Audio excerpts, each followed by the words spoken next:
Another mistake that I think some of you tend to do is when you land on the page of the supplier, you just literally click add to cart and then hope to go and pay at the exit.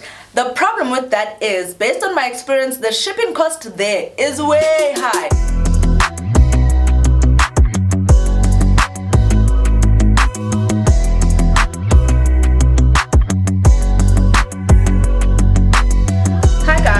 Welcome to another episode of Mbali Talks with me, Mbali, your platform for all things business, fashion and lifestyle. Today's video is a Q&A session that I decided to do in the form of a video instead of a live because I wanted to be able to properly answer the questions and obviously be able to give you the kind of information that you guys have been asking for with regards to stocking and or starting your business using Alibaba.com. If you've just found our channel, thank you so much for stopping by. You just found one of the best channels on YouTube right now, so please join our community by hitting that subscribe button below so that you never miss out on anything that happens on this episode, honey. And if you've been with us since day one, thank you so very much. You're probably the reason why we actually have this video today, so I hope you guys stay tuned all the way to the end of the video because there's so much information that I'd like to share with you guys and so many misconceptions that I think maybe some of you might have with how to buy and or stock on Alibaba.com. So obviously I will be looking at my phone because I've decided to screenshot the emails and DMs and comments that I normally get with regards to the video that we did on how you can actually start your business on Alibaba. From the questions, I did however feel like some of the people that were watching the video didn't exactly go all the way to the end of the video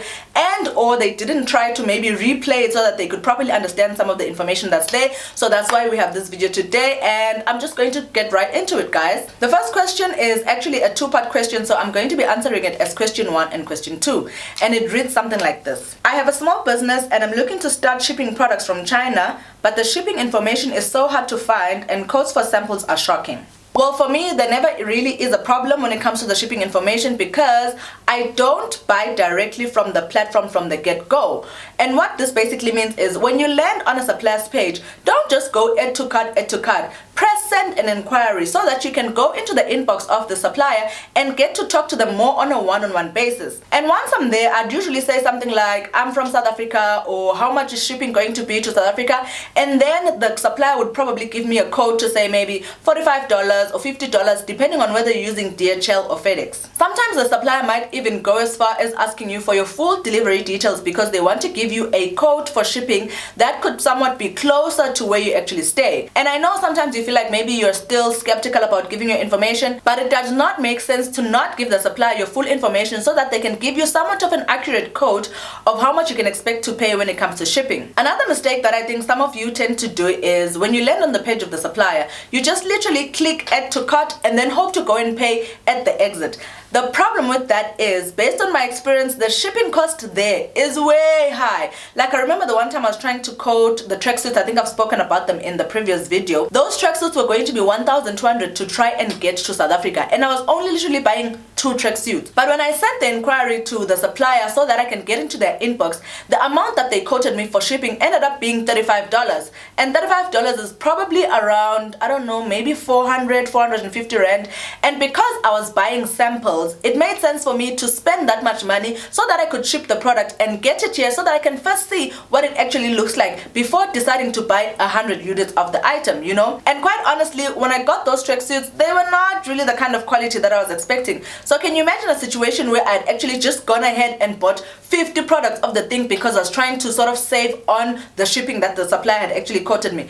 It is not going to work, guys. So my suggestion is give the supplier all your information when it comes to shipping so that they can quote you something that is close to reasonable when it comes to shipping. Also, don't do the add to cart and then go to checkout process. Go into the inbox of the supplier to try and negotiate your shipping fee so that it can come down to an amount that you feel like is more reasonable. The second part of the question, or rather question 2, is why are sample codes so high? Guys, the idea of buying a sample is that you can be able to review the product and see what it looks like before you can actually decide to buy, which basically means you're probably going to buy one item. And suppliers are not stupid. They know that you are more likely not to come back to buy if you discover that maybe the item is not something you want to sell and or the item is not of the quality that the supplier has promised, which is why they try to grab you just from the first sale that you can make through the sample. And also, just to make a point, you guys need to remember that Alibaba is actually a bulk buying platform. If you want to buy more on a retail scale, my advice is to try AliExpress. And I did say in my video that I actually did try AliExpress. However, I never got my goods after paying close to 2,500 Rand for me to be able to get them. They never arrived and I never got my money back, which is why I ended up deciding, you know what, let me just go and buy on a bulk buying platform like Alibaba.com. And again, my advice is if you're not sure of the product, be willing to invest the money to get a sample. Even if buying the sample is going to cost you 800 Rand, including the sample as well as the shipping, you would rather incur that cost than trying to save on the sample cost by buying 5 items and getting the items here and they are crap. You don't want to do that for a business. In fact, the idea of spending minimal money on your business is something that I'm going to talk about in another part of the video as we continue going, because I feel like there's a slight misconception with how much you think you're actually going to end up spending on Alibaba when you're running a business. You obviously cannot run a business on a small budget of 500 Rand. It just would not make sense, guys. So obviously samples are going to be higher because Alibaba suppliers are actually bulk suppliers and they are trying to encourage you to buy more than one product, which if you're still trying to sample out to be sure that the product quality is good, my advice, don't do that. Rather spend the high amount buying the sample until you're sure that the product is something that you actually want to invest in when it comes to buying, say, maybe 10 units or even 100 units. The next question goes like this. I did some research on the internet and I couldn't find any info on the documents or certificates required for importing hair oil or stuff like lashes from Alibaba. If you know about a platform where I can be helped, please let me know. Okay, so the documents and certificates that you will need to buy from Alibaba, the story goes a bit something like this. First of all, I would not be trying to represent myself as a business on Alibaba to the supplier if all you want is still to buy samples. The reason for that is if you give the supplier a work address or a business address and say that's the address that they should send to or that's the address that they should send the invoice in, DHL is going to then take you as a business when the goods get here. Now that's where things get complicated. Because if DHL takes you as a company, what they're going to do is they're going to require you to have an importer's code and a certificate. And this is something that I've experienced personally one time when I tried to buy my hair in bulk on Alibaba, and instead of using my normal address or my normal information, I gave them the business address. All well and good, the items got to DHL, then DHL was like, oh hey, we see that these goods are actually of a business nature, please can you send us your business information, which basically means your business registration information, your importer's code, your importer's certificate. They could even go all the way into asking for things like a letterhead in the name of the company which says you're allowed to have these goods come into South Africa. You just don't want that kind of trouble on your hands, especially if you're still starting out. Luckily for me at the time, I had bought under our group company, so we had all this information, but I know that it probably took about a week longer than what it would for us to eventually get the hair back into our studio, you know, or into our warehouse, because of all the documentation and the processing that needed to go behind it. And again, I'm going to repeat myself. If you're trying to buy as a sample or you're starting out as a small business, don't first try to represent yourself as a business because of all the things that will need to come with you being a business in terms of the background information and or documents that you'll need to submit. In addition, if you then decide, you know what, I've seen the sample, I really like it, I now want to start buying from a business perspective, all well and good, perfect for you. First of all, I'd advise, get a DHL account because you will get to gain from the discounts of shipping once you have a DHL account. Secondly, apply for an importer's code. This basically takes about, I don't know, maybe 3 to 4 working days once you've actually submitted all the documents that they need. I've actually linked a link to the platform that you're supposed to use from SARS for you to be able to apply for an importer's code. So if that's you, I would definitely take that option so that by the time DHL and or SARS start asking for things like importer's code, you get to give it to them because you don't want your things arriving there at OR Tambo and then suddenly being held back because you have not prepared yourself well, or you have actually represented yourself as a business when you know very well that you're still small and starting out. Maybe you don't even have a name for your business, and maybe the name that you have, you haven't even registered it, so you're not really yet a business. So I would avoid situations like that when it comes to those things. Question number 4 reads like this. I have saved 1,000 Rand for the business and I have used 300 for investments. I have 700 now. How much do you think I should spend on the stock and how much might the shipping costs be? Okay, I think like I said before in the beginning of the video, there's a slight misconception about how you guys can buy on Alibaba or how much you can use actually buying on Alibaba. If you have only 1,000 Rand for you to start your business, my advice, Alibaba is not the platform for you to stock on. The reason for that is between the shipping cost and the tax that you're going to need to pay DHL when the things arrive here, you just cannot fit it all into 1,000 Rand. It would only work for you if your 1,000 Rand is actually the budget that you're willing to put into finding a sample and getting it here. And even then, it basically means you're buying small items like either bags or eyelashes or maybe even shades or earrings. Otherwise, if you're buying an item like clothing, more likely look around paying 1.2 for you to be able to get maybe 2 or 3 of the items as samples that you can test out, maybe even in different sizes, because when you're buying clothes, the Chinese clothing sizes are actually different to our South African ones. So you don't want a situation where you've only bought one medium and then you get here and it's actually an extra small.